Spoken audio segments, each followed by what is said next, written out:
সদৌ অসম আদিবাসী ছাত্ৰ সন্থাৰ মৰাণ আঞ্চলিক সমিতিৰ উদ্যোগত আছাৰ প্ৰতিষ্ঠাপক সভাপতি জাষ্টিন লাকাৰ সোঁৱৰণিত তৃতীয় বাৰ্ষিক যি ফুটবল টুৰ্ণামেণ্ট আমি 1 ছেপ্টেম্বৰৰ পৰা আৰম্ভ কৰিছিলোঁ আৰু চূড়ান্ত খেলখন আজি অনুষ্ঠিত হৈছে ডবা চাবগিছা আৰু খোৱাং চাবগিছাৰ মাজত। ইতিমধ্যে ডবা চাবগিছাই 4-2 গলত বিজয়ী হৈছে। আমি তেখেতসকলক ধন্যবাদ জ্ঞাপন কৰিছোঁ আৰু আমাৰ প্ৰয়াত আছাৰ সভাপতি জাষ্টিন লাকৰাৰ যি যিটো উদ্দেশ্য লৈ তেখেতে সমাজত কাম কৰি আছিল, নৱপ্ৰজন্মক বিভিন্ন দিশত প্ৰতিযোগিতাৰ ক্ষেত্ৰতে হওক বা শিক্ষাৰ দিশতে হওক আগুৱাই লৈ যোৱাৰ এটা প্ৰয়াস কৰিছিল।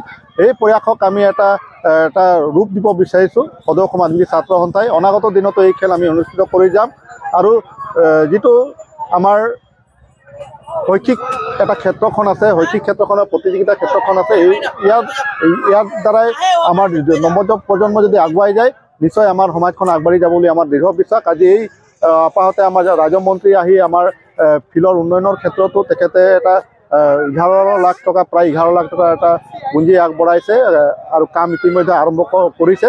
আমি তেখেতক ধন্যবাদ জ্ঞাপন। ইয়াত উপস্থিত হৈছিল বিভিন্ন জাতি জনগোষ্ঠীৰ সংগঠনত, তেখেতসকলেও আমি ধন্যবাদ জনাইছোঁ। আৰু আগন্তুক দিনতো আমাৰ এই খেল যি আমাৰ জাষ্টিন লাকাৰ সোঁৱৰণিত খেল আমি অনুষ্ঠিত কৰি যাম বুলি এটা আমি সিদ্ধান্ত গ্ৰহণ কৰিছোঁ।